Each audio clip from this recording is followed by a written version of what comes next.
Students, इसके पहले हम लोग व्हीट स्टोन सेतु पढ़ चुके हैं। क्या पढ़ चुके हैं? व्हीट स्टोन सेतु। और व्हीट स्टोन सेतु का सिद्धांत क्या था? P/Q is equal to R/S। P/Q is equal to R/S पर ही काम करता था। ठीक, इसी में इसका अगला टॉपिक आज हम तुम लोगों को पढ़ाने चल रहे हैं मीटर सेतु। आज का टॉपिक तो हम लोगों का है मीटर सेतु। क्या है? मीटर सेतु। तो इस पर ध्यान देना, मीटर सेतु क्या है। हम लोगों का आज का टॉपिक होगा मीटर सेतु। अब देखते हैं मीटर सेतु क्या है। देखो, मीटर सेतु को पढ़ने के लिए व्हीट स्टोन सेतु पर थोड़ा सा चर्चा करते हैं हम लोग। देखो, व्हीट स्टोन सेतु क्या था? व्हीट स्टोन सेतु इंग्लैंड के साइंटिस्ट के द्वारा बनाया हुआ या जनरेट किया हुआ एक सिस्टम था, एक निकाय था, जिसकी सहायता से किसी अज्ञात तार का प्रतिरोध ज्ञात किया जाता था। मीटर सेतु भी ऐसा ही कुछ निकाय है। मीटर सेतु एक ऐसा यंत्र है जो व्हीट स्टोन सेतु के सिद्धांत पर कार्य करता है। मीटर सेतु एक ऐसा यंत्र है जो व्हीट स्टोन सेतु के सिद्धांत पर कार्य करता है और इसकी सहायता से क्या किया जाता है? किसी अज्ञात तार का या अज्ञात चालक तार का प्रतिरोध ज्ञात किया जाता है। यही काम व्हीट स्टोन सेतु से भी हो रहा था। व्हीट स्टोन सेतु से भी हम लोग यही काम कर रहे थे। क्या कर रहे थे? किसी चालक तार का प्रतिरोध ज्ञात कर रहे थे। इसी तरीके से मीटर सेतु भी क्या है? एक ऐसा यंत्र है जिसकी सहायता से क्या किया जाता है? किसी अज्ञात तार का प्रतिरोध ज्ञात किया जा सकता है। और ये काम किस पर करता है? व्हीट स्टोन सेतु के सिद्धांत पर। यानी कि पहला काम तो ये हो गया कि मीटर सेतु है क्या, ये चीज़ें जान लें हम लोग। तो मीटर सेतु क्या है? मीटर सेतु, अगर इसका डिफिनेशन तुम लोगों को तैयार करना है तो लिखो, मीटर सेतु व्हीट स्टोन सेतु के सिद्धांत पर आधारित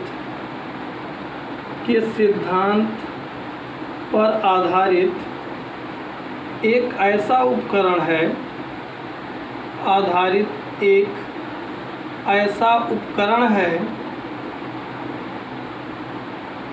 एक ऐसा उपकरण है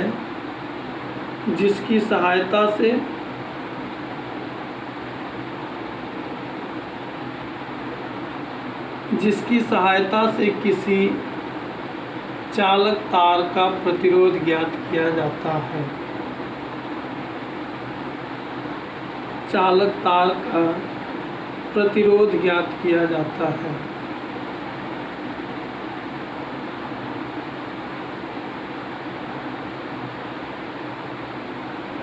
ये व्हीट स्टोन सेतु का डिफिनेशन हो गया। क्या? व्हीट स्टोन सेतु, मीटर सेतु क्या? ये मीटर सेतु का डिफिनेशन हो गया। इसको क्या बोलते हैं? फिर एक बार ज़रा देखो, मीटर सेतु व्हीट स्टोन सेतु के सिद्धांत पर आधारित एक उपकरण होता है जिसकी सहायता से किसी चालक तार का क्या किया जाता है? प्रतिरोध ज्ञात किया जाता है। अब तो ये क्लियर हो गया कि मीटर सेतु है क्या। अब मीटर सेतु की संरचना के बारे में थोड़ा बहुत जान लेते हैं। मीटर सेतु के बारे में तो पता हो गया, यह है क्या। इसकी संरचना ज्ञात देख लेते हैं क्या होता है। देखो, मीटर सेतु में क्या होता है? एक मैग्नीन का तार होता है।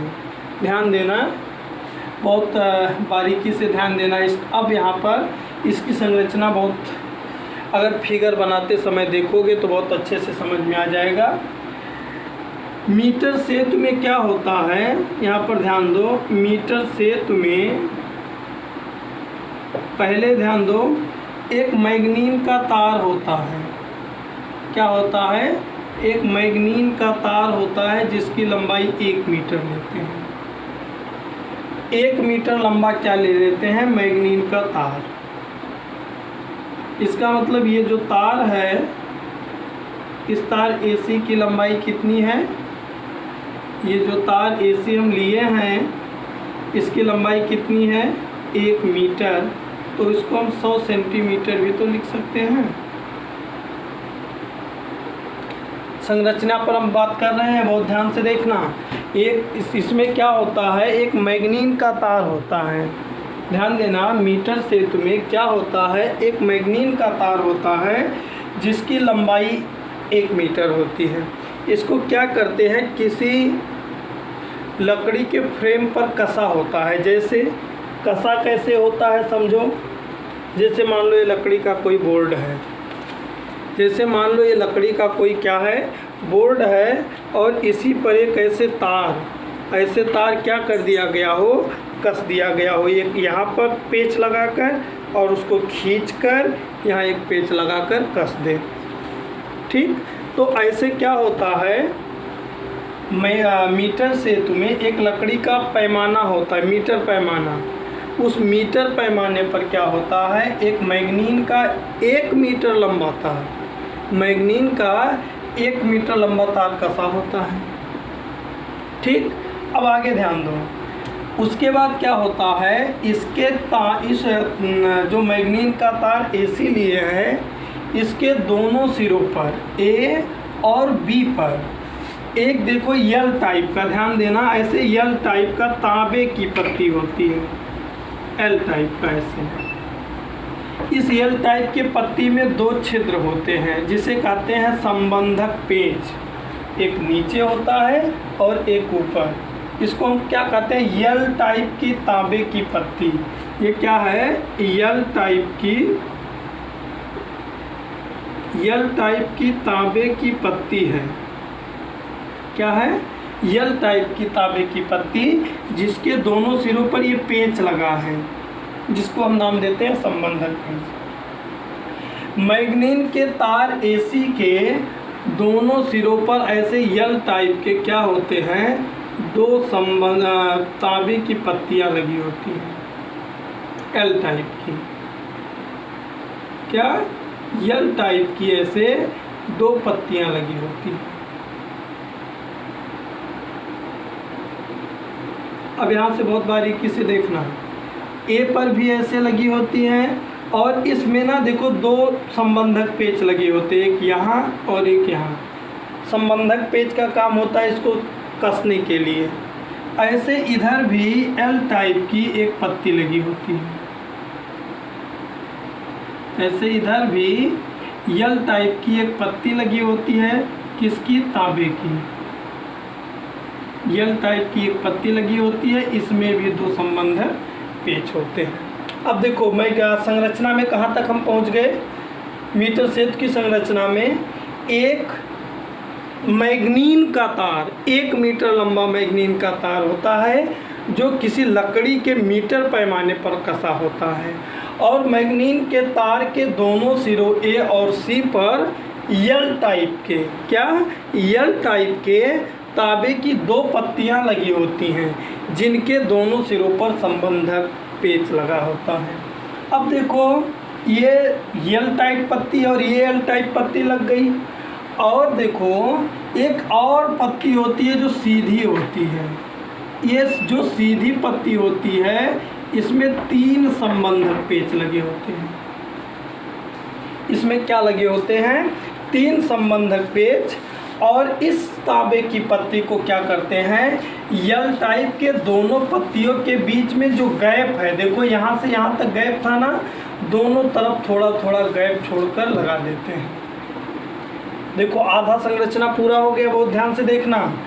1 मीटर लंबा मैग्नीन का तार होता है जिसके दोनों सिरों पर L टाइप की तांबे की पत्तियां लगी होती है, जिसमें 2 संबंधक पेच लगे होते हैं।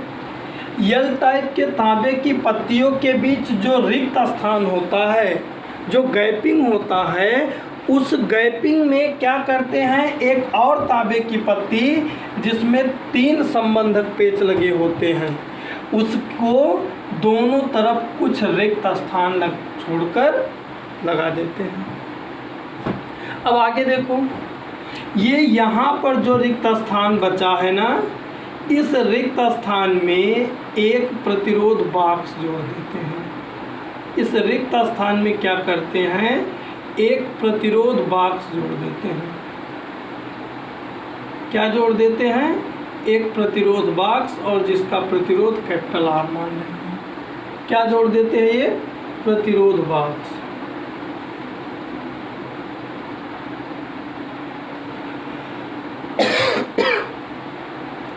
और जो इधर रिक्त स्थान है, इस रिक्त स्थान में उस तार को जोड़ देते हैं। इधर के रिक्त स्थान में उस तार को जोड़ देते हैं जिसका प्रतिरोध हमें ज्ञात करना होता है, और नाम दे देते हैं यस। नाम क्या दे देते हैं, यस। अब देखो यहाँ तक का काम फिर से। मैग्नीन का 1 मीटर लंबा तार होता है जिसके ए और सिरे पर यल टाइप का तांबे की पत्ती लगी होती है जिसमें 2 संबंधक पेच होते हैं। यल टाइप की दोनों पत्तियों के बीच में एक सीधी तांबे की पत्ती होती है जिसमें क्या होती है, 3 संबंधक पेच लगे होते हैं। बाईं वाला जो रिक्त स्थान है, बाईं वाले रिक्त स्थान में एक प्रतिरोध बॉक्स लगा देते हैं जिसका प्रतिरोध हम R सपोज किए हैं। और दाईं ओर जो रिक्त स्थान होता है, इस रिक्त स्थान में उस चालक तार को जोड़ते हैं जिस चालक तार का हमें प्रतिरोध ज्ञात करना है। और जो ये देखो तीसरा बचा है संबंधक पेच D, इसकी सहायता से एक धारा मापी जोड़ देते हैं, शंट युक्त धारा मापी। कौन सा धारा मापी, शंट युक्त धारा मापी। और इस धारा मापी को एक विसर्पी कुंजी B की सहायता से जोड़ देते हैं।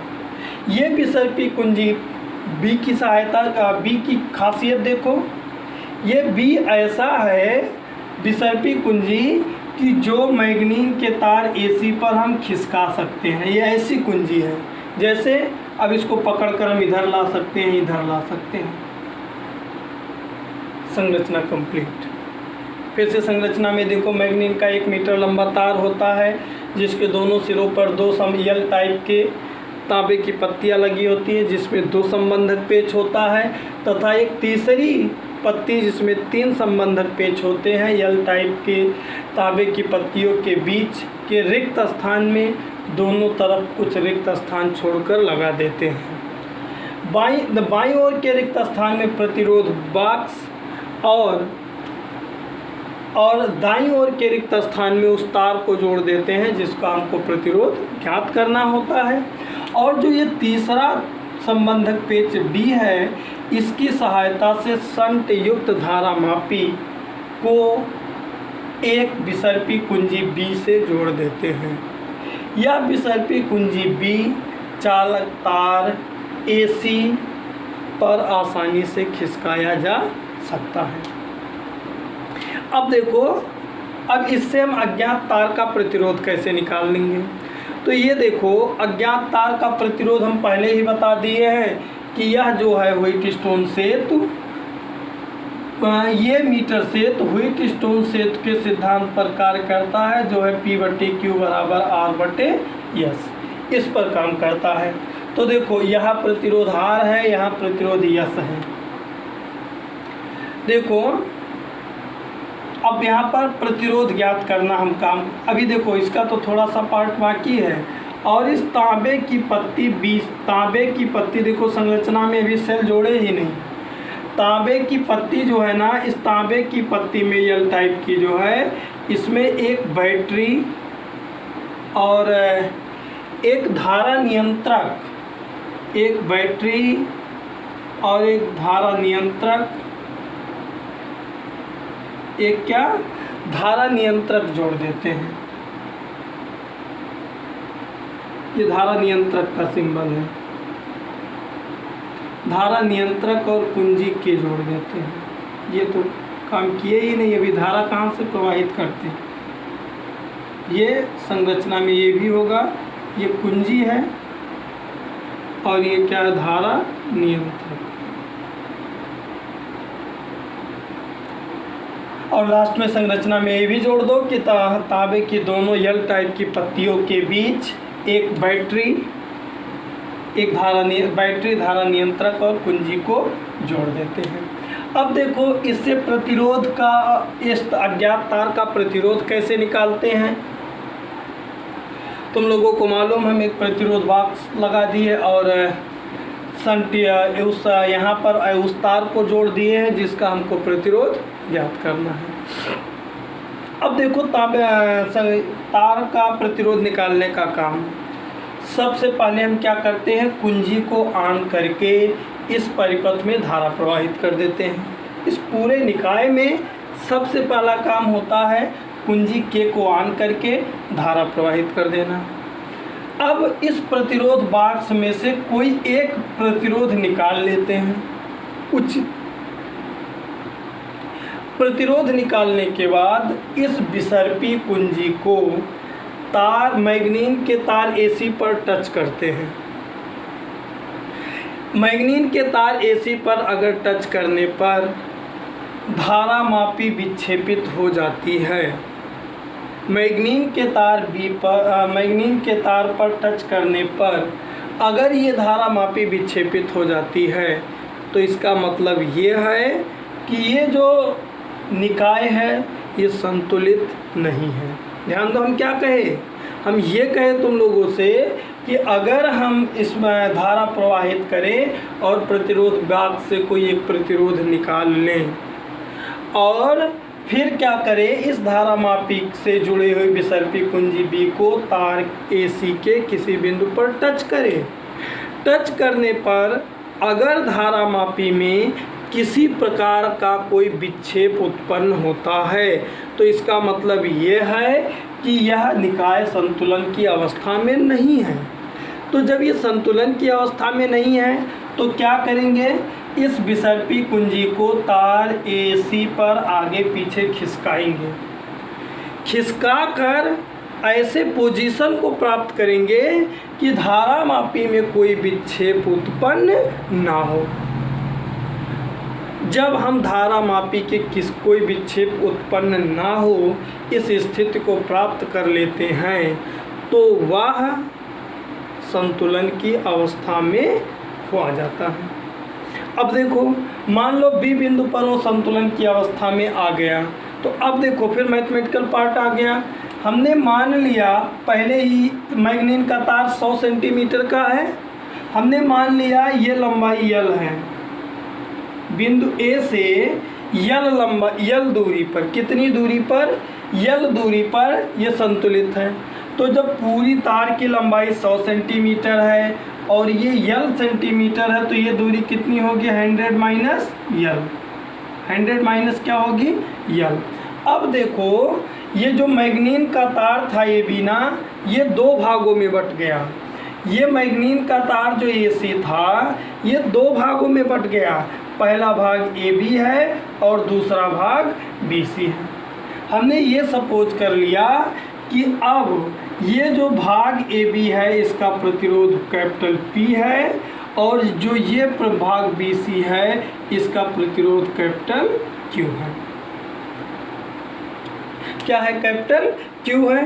तो अब देखो जैसे व्हीटस्टोन से तुम्हें 4 प्रतिरोध थे वैसे इसमें भी 4 प्रतिरोध हो गए। देखो R S P Q, यहाँ तक बात समझ में आई। तो देखो ये प्रतिरोध बॉक्स है, इसका प्रतिरोध तो मालूम होगा, इसका प्रतिरोध तो ज्ञात ही करना है। ये P और Q का मान निकाल दें। तो देखो क्लास 10th में हम लोग विशिष्ट प्रतिरोध रो इज इक्वल टू पढ़े हैं RA/L। क्लास 10th में हम लोग पढ़े हैं विशिष्ट प्रतिरोध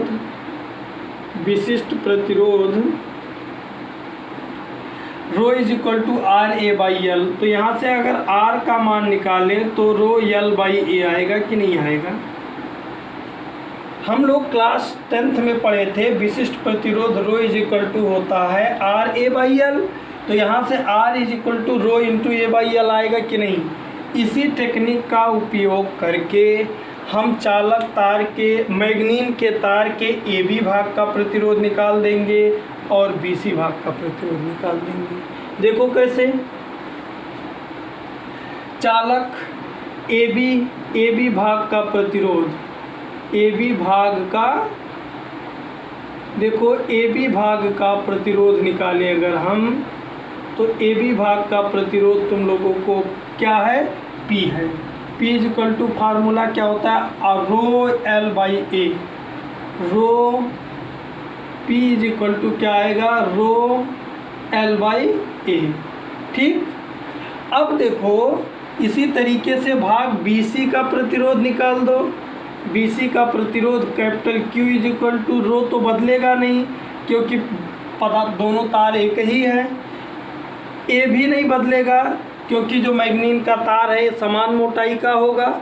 ये बदलेगा का यल, यहाँ यल था और इसकी लंबाई क्या है 100 माइनस यल, यानी कि जो भाग ए बी था उसका प्रतिरोध है रो एल बाई ए और जो भाग बी सी है उसका प्रतिरोध है रो 100 माइनस एल बाई ए। अभी हम इसका नोट भी उपलब्ध कराएंगे, इसमें तो कोई डाउट नहीं। हम पहले ही बता चुके हैं तुम लोगों को कि जो मीटर सेतु होता है, हम पहले ही तुम लोगों को बता चुके हैं कि जो मीटर सेतु होता है वो व्हीटस्टोन सेतु के सिद्धांत पर कार्य करता है। ध्यान देना, हम पहले ही तुम लोगों को बता दिए कि मीटर सेतु जो है वो व्हीटस्टोन सेतु के सिद्धांत पर कार्य करता है। तो व्हीटस्टोन सेतु का सिद्धांत क्या कहता है, व्हीटस्टोन सेतु के सिद्धांत से P by Q is equal to क्या होता है, R बाई एस। अब देखो P और Q, देखो P का मान यहाँ निकाल कर रखे हो और Q का मान यहाँ निकाल कर रखे हो। अगर इस P और Q का मान यहाँ पर रख दे तो P और Q का मान रखने पर P का मान देखो क्या है, रो L बाई ए और Q का मान क्या है, rho 100 minus L by A is equal to R by S. ये देखो रो से कैंसिल, ए से कैंसिल, तो बचा क्या, देखो L by 100 minus L by 100 minus L और इधर क्या बचा आर बाई एस। इसमें से तुम मुझे ये बता दो किसका प्रतिरोध तुमको निकालना है, आर का या एस का। हम कहे थे जिसका प्रतिरोध निकालना है वो इधर है, तो यानी यस का निकालना है। तो अगर हम क्रॉस मल्टीप्लाई कर दें तो देखो यस इज इक्वल टू क्या होगा, ये इधर आएगा, इधर हो जाएगा R by R into 100 minus यल। अब आगे देखो हमको यस इज इक्वल टू चाहिए तो बाई क्या हो जाएगा यल। यही तुम्हारे अज्ञात प्रतिरोध या तार का प्रतिरोध ज्ञात करने का फार्मूला है। S is equal to capital R bracket में 100 माइनस एल बाई एल, किससे, मीटर सेतु की सहायता से। तो देखो मीटर सेतु के तीनों पार्ट का वर्णन कर दिए। मीटर सेतु है क्या, मीटर सेतु की संरचना और मीटर सेतु से प्रतिरोध कैसे निकालते हैं। मीटर सेतु क्या है, व्हीटस्टोन सेतु के सिद्धांत पर आधारित उपकरण है जिसकी सहायता से किसी अज्ञात तार का प्रतिरोध ज्ञात किया जाता है। संरचना बता दिए, प्रतिरोध ज्ञात करने में किस प्रिंसिपल का यूज करते हैं ये भी बता दिए। अब हम तुम लोगों को इसका नोट्स दे रहे हैं। नोट को जब तुम लोग देखोगे तो एकदम अच्छी तरीके से तुम लोगों के इसके एक एक पॉइंट के बारे में समझ में आ जाएगा।